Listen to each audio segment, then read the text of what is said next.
Hello guys, welcome back to Cerebral Heights. Myself Shadab, and today we are going to discuss about a very important topic of chapter number 2, which is about parallel plate condenser और parallel plate capacitor.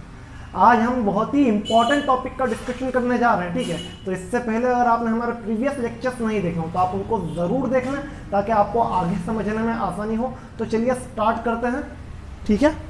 तो सबसे पहले हम इसको रब कर लेंगे, ठीक है, जो कुछ भी लिखा है, और उसके बाद में हम स्टार्ट करेंगे हमारा आज का नया टॉपिक जिसका नाम है पैरेलल प्लेट कैपेसिटर। तो कहीं जाइएगा नहीं, ठीक है, देखते रहिए आपके अपने चैनल सेरेब्रल हाइट्स पर। हमारा लेक्चर नंबर आई थिंक 7 है, ठीक है। तो lecture number 7 which is about parallel plate capacitor, parallel plate capacitor. इससे पहले हम स्फेरिकल कैपेसिटर के बारे में पढ़ चुके हैं, लेकिन उसके अंदर क्या हुआ कि एक प्रॉब्लम आ गई। प्रॉब्लम ये थी कि वो साइज में बहुत बड़ा होता था और उसका कैपेसिटेंस बहुत कम मिलता था, ठीक है। साइज में बहुत बड़ा होता था और उसका कैपेसिटेंस बहुत कम मिलता था, ठीक है। इवन आप 1 मीटर का कैपेसिटर ले लो फिर भी आपको कैपेसिटेंस बहुत कम मिलता था, ठीक है। तो अगर आपको मान लो कि अगर मैं बात करूं पैरेलल ये स्फेरिकल कैपेसिटर की, ठीक है, स्फेरिकल कैपेसिटर की, तो आपको अगर चाहिए एक फेरेड, ठीक है, इसके लिए सी की वैल्यू होती थी 4 पाई एप्सिलॉन नॉट एफ, ठीक है, 4 पाई एप्सिलॉन नॉट इंटू क्यू।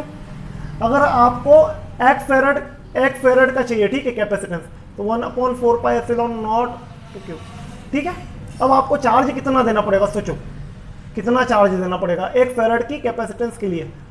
यहाँ पर आर था, सॉरी, वेरी सॉरी, यहाँ पर आर था, ठीक।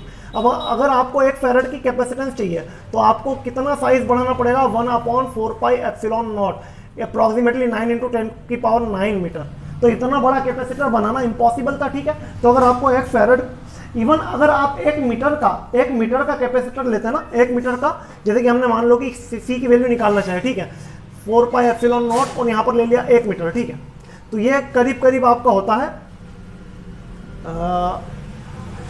इस 1 मीटर के कैपेसिटर की भी कैपेसिटेंस बहुत कम हो जाती है, ठीक है। देखो जैसे इसका वैल्यू हो रही है 1/9 × 10⁹ 1, तो कितना छोटा वैल्यू आ रहा है, ठीक है, बहुत ही छोटी वैल्यू आ रही है, ठीक है। तो इवन फॉर लार्ज कैपेसिटर्स, बड़े से बड़े संधारित्र के लिए जो कैपेसिटेंस थी, जो संधारिता की वैल्यू थी, वो बहुत कम आ रही थी, कैपेसिटेंस की वैल्यू बहुत कम आ रही थी, ठीक है। तो इसके लिए फिर इसके अंदर मॉडिफिकेशन होते गए, नए तरह के कैपेसिटर यूज किए गए, ठीक है। और सबसे आखिरी में सबसे बढ़िया वाला कैपेसिटर सिलेंड्रिकल कैपेसिटर या पैरेलल प्लेट कैपेसिटर का इन्वेंशन हुआ, जो कि आजकल इकोनॉमिकल भी है और साइज में छोटा भी होता है और कैपेसिटेंस भी जबरदस्त होता है, ठीक है। तो चलिए स्टार्ट करते हैं पैरेलल प्लेट कैपेसिटर। तो इसके अंदर क्या होती है, देखो पैरेलल प्लेट्स होती है, क्या होती है, पैरेलल प्लेट्स होती है, ठीक है। तो पैरेलल मतलब समांतर प्लेट से पैरेलल को हिंदी में समांतर कहते हैं, ठीक है। तो पैरेलल प्लेट है, और कैसी प्लेट होती है, प्लेट्स के ऊपर चार्ज डिस्ट्रीब्यूटेड होता है, ठीक है। अब तो इसके लिए कुछ कंडीशंस है, ठीक है। सबसे पहले आप ये समझो कि कंडीशंस क्या है। Conditions for parallel plate capacitors, parallel plate capacitor, ठीक है। तो पहली चीज तो यह कि दोनों प्लेट्स का एरिया जो है वो सेम होना चाहिए, A1 = A2, ठीक है। यहां पर लिख देता हूं मैं, area of both plates must B same, दोनों प्लेट्स का एरिया जो है वो सेम होना चाहिए, दोनों प्लेट्स का, दोनों शीट्स का जो क्षेत्रफल है वो बराबर होना चाहिए। दूसरी चीज, उन दोनों के बीच का सेपरेशन जो है, उन दोनों प्लेट्स के बीच का जो सेपरेशन है वो बहुत ही कम होना चाहिए, ठीक है। उन दोनों के बीच का सेपरेशन जो है वो इस एरिया के कंपैरिजन में बहुत ही कम होना चाहिए, ठीक है। ये कंडीशन नंबर फर्स्ट थी। Second condition, separation between plates must be very less as compared to area, मतलब ये शीट्स जो है अब एक तरह से इनफाइनाइट प्लेट्स की तरह वर्क कर रही है, ठीक है। अब D is very much less than area, ठीक। तो ये दो कंडीशंस होती है, ठीक है। ये दो कंडीशंस होती है, जैसे कि मैंने कहा कि ये दो प्लेट्स है, ठीक है, ये दो प्लेट्स से मिलकर कैपेसिटर बना इस तरह से। अब ये सब जरूरी नहीं है ठीक है, कि एक रेक्टेंगुलर है तो दूसरी भी रेक्टेंगुलर होना, एक सर्कुलर प्लेट भी हो सकती है, दूसरी रेक्टेंगुलर। कंडीशन क्या है, दोनों का एरिया सेम होना चाहिए, ठीक है। तो इन दोनों के बीच का सेपरेशन अगर डी है तो इसका एरिया भी ए होना चाहिए, इसका एरिया भी ए होना चाहिए, ठीक है। दूसरी चीज देखो, अगर एक सर्कुलर हो जाए और एक रेक्टेंगुलर हो जाए, ठीक है, तो दोनों केसेस में इसका एरिया भी ए होना चाहिए, इसका एरिया भी होना चाहिए। मतलब ये डिपेंड नहीं करता, ये इस पर डिपेंड नहीं करता है कि भाई प्लेट का शेप कैसा है, बस इस पर डिपेंड करता है कि प्लेट का एरिया क्या होना चाहिए, सेम होना चाहिए, ठीक है। एरिया सेम होना चाहिए, चाहे शेप कुछ भी हो, चाहे दोनों सेम शेप की हो, चाहे दोनों अलग अलग शेप की हो। तो ये कुछ नेसेसरी कंडीशंस है पैरेलल फ्लैट कैपेसिटर के लिए, पैरेलल फ्लैट कैपेसिटर के लिए, ठीक है। अब क्या होता है, इन दोनों में से एक को चार्ज देंगे प्लस क्यू तो दूसरे के ऊपर ऑटोमेटिकली माइनस क्यू चार्ज आ जाएगा, ठीक है, दूसरे के ऊपर माइनस क्यू चार्ज आ जाएगा। इसके कारण इन दोनों के बीच में इलेक्ट्रिक फील्ड बन जाएगी, इलेक्ट्रिक फील्ड के कारण वहां पर पोटेंशियल आ जाएगा, उस पोटेंशियल की वजह से इसके अंदर कैपेसिटेंस होगा। चलो, तो सबसे पहले भी हम आपको एक चीज और क्लियर करते हैं। अगर आपको चैप्टर नंबर 1 का कुछ याद हो, तो अगर कोई शीट होती है, ठीक है, शीट होती है जिसका एरिया कुछ भी हो, ठीक है, तो उसके आसपास इलेक्ट्रिक फील्ड कितनी होती है, आसपास किसी पॉइंट पर इलेक्ट्रिक फील्ड कितनी होती है। यहाँ पर इलेक्ट्रिक फील्ड होती थी sigma by 2 epsilon not, where sigma is surface charge density, surface charge density, और एप्सिलॉन नॉट जो है वो परमिटिविटी ऑफ मीडियम है, ठीक है। अगर इधर भी कहीं पर देखेंगे तो कितनी होगी, सिग्मा बाय 2 एप्सिलॉन नॉट। मतलब किसी भी पॉइंट पर, किसी भी चार्ज शीट के किसी आसपास किसी भी पॉइंट पर हम अगर बात करें किसकी, इलेक्ट्रिक फील्ड की, तो वो कितनी होती है, सिग्मा बाय 2 एप्सिलॉन नॉट। और अगर कोई मीडियम हो तो वहां पर उसकी रिलेटिव परमिटिविटी या डाइलेक्ट्रिक कांस्टेंट का भी मल्टीप्लाई हो जाता है। तो सबसे पहले आप इसका स्क्रीनशॉट ले लें बढ़िया तरीके से, उसके बाद में हम आगे बढ़ते हैं इसके डेरिवेशन की तरफ, ठीक है। तो स्क्रीनशॉट ले लिया, चलो बहुत बढ़िया, आगे हम बढ़ते हैं डेरिवेशन के लिए, ठीक है। तो यहां पर मैं हेडिंग लगा लेता हूं, capacitance of a parallel flat capacitor, capacitance of a parallel flat capacitor, capacitance of a parallel flat capacitor,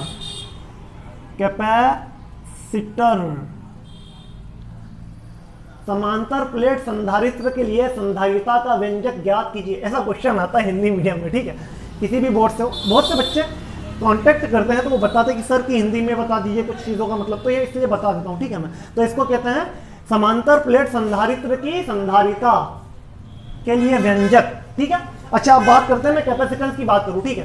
तो कैपेसिटेंस क्या होता है, देखो Q is equal to CV होता है, ठीक है। तो यहां से C की वैल्यू क्या होती है, C is equal to Q by V, where V is potential difference, ठीक है। और Q क्या है, चार्ज है, Q क्या है, चार्ज है, ठीक है। तो अब बात करते हैं, चलो Q बाय V आपके लिए क्या होती है, कैपेसिटेंस होती है, ठीक है। अब मैं मान लेता हूं कि मेरे पास कोई पैरेलल फ्लैट कैपेसिटर है, ये कोई पैरेलल फ्लैट कैपेसिटर है, ठीक है, जिसकी दोनों प्लेट्स का एरिया कितना है, ए है, इसकी दोनों प्लेट्स का एरिया कितना है, ए है। इसके ऊपर सिग्मा, इसके ऊपर माइनस सिग्मा। चलो, दोनों की सरफेस चार्ज डेंसिटी अगर सिग्मा है तो इसके ऊपर प्लस क्यू चार्ज आया, इसके ऊपर माइनस क्यू चार्ज आया। यहाँ तक के क्लियर, यहाँ तक के क्लियर, मतलब इसके लिए सिग्मा तो इसके लिए भी सिग्मा, ठीक है। यहाँ तक के क्लियर। अब समझो इस पॉइंट पर, यहाँ पर कोई पॉइंट P1 में मान लेता हूँ, यहाँ पर कोई पॉइंट P2 मान लेता हूँ, और यहाँ पर कोई पॉइंट P3 मान लेता हूँ, ठीक है। अगर मैं P1 पर पॉजिटिव प्लेट की इलेक्ट्रिक फील्ड की बात करूँ, ठीक है, पॉजिटिव प्लेट की इलेक्ट्रिक फील्ड, पॉजिटिव प्लेट की इलेक्ट्रिक फील्ड एट P1, तो जो कितनी होगी, सिग्मा बाय 2 एप्सिलॉन नॉट, यही होगी ना। देखो कितनी होगी, इसको मैंने मान लिया कि E1, तो सिग्मा बाय 2 एप्सिलॉन नॉट, किधर की तरफ, देखो पॉजिटिव से अवे फ्रॉम दी चार्ज, तो इधर की तरफ, और नेगेटिव की इधर की तरफ हो जाएगी, नेगेटिव की सेम इतनी की इतनी इधर की तरफ हो जाएगी। देखो तो नेगेटिव की कितनी हो जाएगी, नेगेटिव चार्ज की हो जाएगी E2 is equal to sigma by 2 epsilon not, वो किधर की तरफ, लेकिन अपोजिट डायरेक्शन में, ठीक है। तो ये दोनों एक दूसरे के इक्वल और अपोजिट है, तो ये दोनों का नेट कितना हो जाएगा, ई नेट एट P1 कितना हो गया, 0 हो गया। सोचो सोचो सोचो सोचो, देखो ये E1 है इधर की तरफ, E1 है इधर की तरफ और E2 है इधर की तरफ, और दोनों की वैल्यू कितनी है, सिग्मा बाय 2 एप्सिलॉन नॉट, इसकी वैल्यू भी सिग्मा बाय 2 एप्सिलॉन नॉट। दोनों को मिलाकर खींचा तो नेट कितना हो गया, नेट हो गया 0, नेट हो गया 0। फिर तो समझो, देखो ये मार्कर है, इसको अगर कोई आदमी इधर से 10 न्यूटन के फोर्स से खींचे, इधर कोई आदमी 10 न्यूटन के फोर्स से खींचे, तो नेट कितना होगा, 0, ठीक है ना। तो उसी तरह से यहां पर P1 पर नेट इलेक्ट्रिक फील्ड हो गई 0, ठीक है। इसी तरह से P3 पर अगर मैं बात करूं, देखो P3 पर अगर मैं बात करूं पॉजिटिव चार्ज की इलेक्ट्रिक फील्ड की, ये P3 है, ठीक है। देखो ये पॉजिटिव चार्ज है, पॉजिटिव की electric field away from the charge, charge से दूर, तो E1 इधर की तरफ मैं मान लेता हूं, तो कितना सिग्मा बाय 2 एप्सिलॉन नॉट। इधर देखो पॉजिटिव पर नेगेटिव की वजह से इलेक्ट्रिक फील्ड कितनी, पॉइंट P पर, P3 पर, इधर की तरफ E2 is equal to sigma by 2 epsilon not. दोनों इक्वल है मैग्नीट्यूड में और डायरेक्शन में अपोजिट है, तो यहां पर ई नेट कितना, 0। तो कितनी अच्छी बात बताई आपको मैंने कि दोनों प्लेट्स के बाहर की तरफ जो इलेक्ट्रिक फील्ड हो जा रही है, नेट इलेक्ट्रिक फील्ड, वो कितनी हो जा रही है, 0। तब बात करते हैं इस पॉइंट P2 की, या कि इसके बीच में, इन दोनों प्लेट्स के बीच में इलेक्ट्रिक फील्ड कितनी होगी। तो देखो प्लेट्स के बीच में इलेक्ट्रिक फील्ड, देखो पॉजिटिव की away from the charge, E1 इधर की तरफ और E2 भी इधर की तरफ, नेगेटिव की टुवर्ड्स द चार्ज, ये नेगेटिव है ना, इसके ऊपर नेगेटिव नेगेटिव नेगेटिव नेगेटिव, इसके ऊपर positive positive positive positive positive positive, ठीक है। तो देखो दोनों एक ही डायरेक्शन में है, दोनों की दोनों राइट की तरफ है, दोनों की दोनों राइट की तरफ है। तो ई नेट एट P2 कितना हो गया, ई नेट एट P2 कितना हो गया, सोचो E1 प्लस E2, और दोनों को ऐड करोगे sigma by 2 epsilon not plus sigma by 2 epsilon not, तो कितना हो गया, देखो आधा और आधा 1 हो जाएगा। देखो 2 कॉमन ले लेता हूं, अरे ये sigma by 2 epsilon not, sigma by 2 epsilon not, तो 1 और 1 2, 2 से 2 कैंसिल, ठीक है। तो सिग्मा बाय एप्सिलॉन नॉट, ये आधा आधा आधा मिलाकर 1, ठीक है। तो ई नेट एट P कितना हो गया, सिग्मा बाय एप्सिलॉन नॉट। क्या यही इलेक्ट्रिक फील्ड यूनिफॉर्म होगी पूरे प्लेट्स के बीच में, दोनों प्लेट्स के बीच में ये इलेक्ट्रिक फील्ड यूनिफॉर्मली डिस्ट्रीब्यूटेड होगी, मतलब E net between the 2 parallel plates is equals to sigma by epsilon not. दोनों पैरेलल प्लेट्स के बीच में जो विद्युत क्षेत्र की तीव्रता है, जो इलेक्ट्रिक फील्ड इंटेंसिटी है, वो कांस्टेंट है, और कितनी है, सिग्मा बाय एप्सिलॉन नॉट, ठीक है। तो यहां तक कि अगर आपको क्लियर है तो इसके बाद में सब कुछ आसान है, ठीक है, इसके बाद में सब कुछ आसान है, ठीक है। तो देखो अब आपका आधा काम तो यहां से खत्म हो गया, ठीक है। अब समझो, अब समझो, since electric field between 2 parallel plates कितनी है भाई, 2 पैरेलल प्लेट्स कितनी है, इन दोनों के बीच में electric field E is equal to sigma by epsilon not है, कितनी है, सिग्मा बाय एप्सिलॉन नॉट है, ठीक है। लेकिन आपको कैपेसिटेंस निकालने के लिए पोटेंशियल की जरूरत पड़ेगी, पोटेंशियल डिफरेंस के बीच की जरूरत पड़ेगी, इन दोनों प्लेट्स के बीच में पोटेंशियल डिफरेंस कितना, उसकी जरूरत पड़ेगी, ठीक है। तो आपके पास E है, आपको V की वैल्यू निकालना है। मैंने मान लिया कि इन दोनों प्लेट्स के बीच में पोटेंशियल डिफरेंस V है, और इन दोनों प्लेट्स के बीच का सेपरेशन अगर D है, तो क्या मुझे पता चल जाएगा कि इनके बीच में पोटेंशियल डिफरेंस कितना है, पता चल जाएगा ना। आपको पता है relationship between electric field and potential difference क्या होता है, from relation between electric field and potential, क्या होता है भाई, E is equal to minus का dV बाय dr होता है, वेयर dV क्या, पोटेंशियल डिफरेंस, और dr क्या, उन दोनों के बीच का सेपरेशन, 2 पॉइंट्स के बीच का, ठीक है। और नेगेटिव साइन क्या बताता था कि आप लोअर पोटेंशियल से हायर पोटेंशियल की तरफ जा रहे हो, निम्न विभव से उच्च विभव की तरफ जा रहे हो, ठीक है। तो आप इसको क्या करो, देखो अब आप यहां पर तो देखो हायर से लोअर की तरफ जा रहे हैं, तो नेगेटिव की जगह पर क्या यूज करोगे, पॉजिटिव। तो यहां पर इलेक्ट्रिक फील्ड बिटवीन 2 प्लेट्स आपको पता है, पोटेंशियल निकाल लोगे तो यहां से निकल जाएगा ना, इसलिए पोटेंशियल डिफरेंस बिटवीन 2 प्लेट्स कितना हो गया, पोटेंशियल डिफरेंस बिटवीन 2 प्लेट्स कहां से, E बराबर V बटे डी से निकाल लो, ठीक है। तो V की वैल्यू कितनी हो जाएगी, E इंटू डी, तो V कितना हो गया भाई, E इंटू डी, और E की वैल्यू आपको पता है कितनी है, सिग्मा बाय एप्सिलॉन नॉट, और यहां पर D का मल्टीप्लाई हो गया, तो sigma D bye epsilon not, sigma D bye epsilon not, आपके पास क्या आया, ये आया पोटेंशियल डिफरेंस, ये आ गया आपके पास में विभवांतर दोनों प्लेट्स के बीच का। क्या V की वैल्यू आ जाने के बाद में C की वैल्यू निकालना आसान है, ठीक है। अच्छा एक चीज और बताओ, चार्ज क्या होता है, चार्ज होता है सिग्मा इंटू ए, क्योंकि सिग्मा क्या होता है, चार्ज पर यूनिट एरिया। चलो ठीक है, अभी रख देते हैं, ठीक है।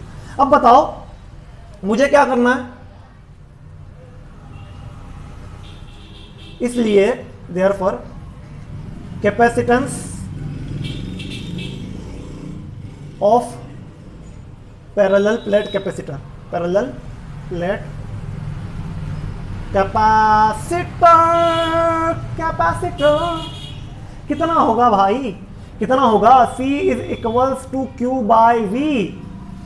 अच्छा बताओ सिग्मा क्या होता है, चार्ज पर यूनिट एरिया, तो Q कितना हो जाएगा, सिग्मा इंटू ए, ठीक है ना। तो Q की जगह पर मैंने रख दिया कितना, सिग्मा इंटू ए, और V की जगह पर मैंने रख दिया सिग्मा D बटे एप्सिलॉन नॉट, ठीक है। तो सिग्मा से सिग्मा कैंसल, एप्सिलॉन नॉट गया ऊपर, सिग्मा से सिग्मा कैंसल, एप्सिलॉन नॉट गया ऊपर, ठीक है। तो C की वैल्यू कितनी आ जाएगी, सोचो C की वैल्यू कितनी आ जाएगी, मैं इसको मिटा दूं, सबसे पहले आप स्क्रीनशॉट ले लो, उसके बाद में मिटा देता हूं, ठीक है। तो C की वैल्यू देखो कितनी आ जाएगी, तो यहां से C की वैल्यू आ गई आपके पास में, फाइनल डेरिवेशन में आ गई है, C is equals to epsilon naught A divided by D. Very important relation, very important relation, very important relation, very important relation, ठीक है। C is equals to epsilon naught A divided by D. अच्छा एक बात बताओ, इनके ऊपर कितनी भी सरफेस चार्ज डेंसिटी थी, कितना भी चार्ज था, क्या कैपेसिटेंस उस चार्ज पर डिपेंड कर रहा है, नहीं कर रहा है। कितना पोटेंशियल था उस पर डिपेंड कर रहा है, नहीं कर रहा है, ठीक है। तो C की वैल्यू किन चीजों पर डिपेंड कर रही है, इन प्लेट्स के साइज के ऊपर। जितनी बड़ी प्लेट होगी उतना ज्यादा कैपेसिटेंस होगा, जितना उन दोनों के बीच में डिस्टेंस कम होगी, देखो D के इनवर्सली प्रोपोर्शनल है, D बढ़ेगा तो कैपेसिटेंस घटेगी, ठीक है। तो जितना सेपरेशन कम होगा उतनी ज्यादा कैपेसिटेंस होगी। और तीसरी चीज मीडियम पर डिपेंड करता है, ठीक है। अच्छा देखो यहां पर अगर कोई मीडियम यूज करते हैं, अगर हम इफ एनी मीडियम,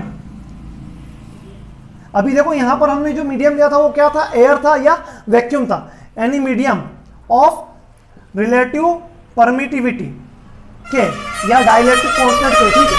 तो कितना हो जाता है यहां पर, C is equal to epsilon naught A divided by D, और यहां पर K का मल्टीप्लाई हो जाता, क्योंकि K क्या है, यहां का डाइलेक्ट्रिक कांस्टेंट है, या इसको यूं लिख लो epsilon naught R A divided by D, दोनों तरह से सही है, ठीक है, दोनों तरह से। एप्सिलॉन आर जो है वो K है, दोनों सेम है यार, दोनों सेम है, सेम चीज है, डाइलेक्ट्रिक कांस्टेंट है या रिलेटिव परमिटिविटी है, ठीक है, आपेक्षिक विद्युतशीलता है या डाइलेक्ट्रिक कांस्टेंट है, ठीक है। तो अब बताओ किन फैक्टर्स पर डिपेंड करती है, ठीक है। तो मैं इसको मिटा देता हूं, अब हम बताते हैं किन फैक्टर्स पर ये जो आपने कैपेसिटेंस निकाला है ये किन फैक्टर्स पर डिपेंड करता है। तो फैक्टर्स अफेक्टिंग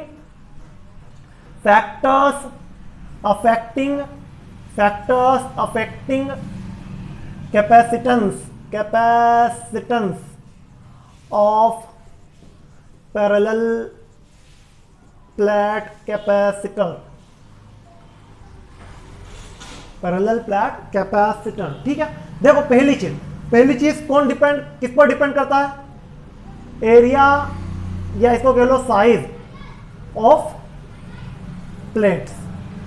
जैसे कि C जो है वो डायरेक्टली प्रोपोर्शनल है एरिया के, मतलब अगर आपने एरिया बढ़ाया तो C भी बढ़ेगा, as we increase the area or as we increase the size of the plate, the capacitance of the parallel plate capacitor increases। अगर हम किसी प्लेट का क्षेत्रफल बढ़ाते हैं, दोनों प्लेट्स का क्षेत्रफल बढ़ाते हैं तो उनकी संधारिता भी बढ़ती है। सेकंड चीज, सेपरेशन बिटवीन प्लेट्स, ठीक है।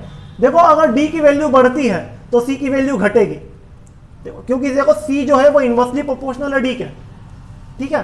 तो अगर डी को बढ़ाओगे तो सी की वैल्यू कम होगी, या डी को कम करोगे सी की वैल्यू बढ़ेगी, ठीक है। तो अगर दोनों प्लेयर्स के बीच का सेपरेशन बढ़ता है तो संधारिता या कैपेसिटेंस की वैल्यू कम होती है, ठीक है। और तीसरी चीज किस पर डिपेंड करती है, मीडियम पर डिपेंड करती है। तो ये बहुत ही इंपॉर्टेंट टॉपिक, मीडियम पर।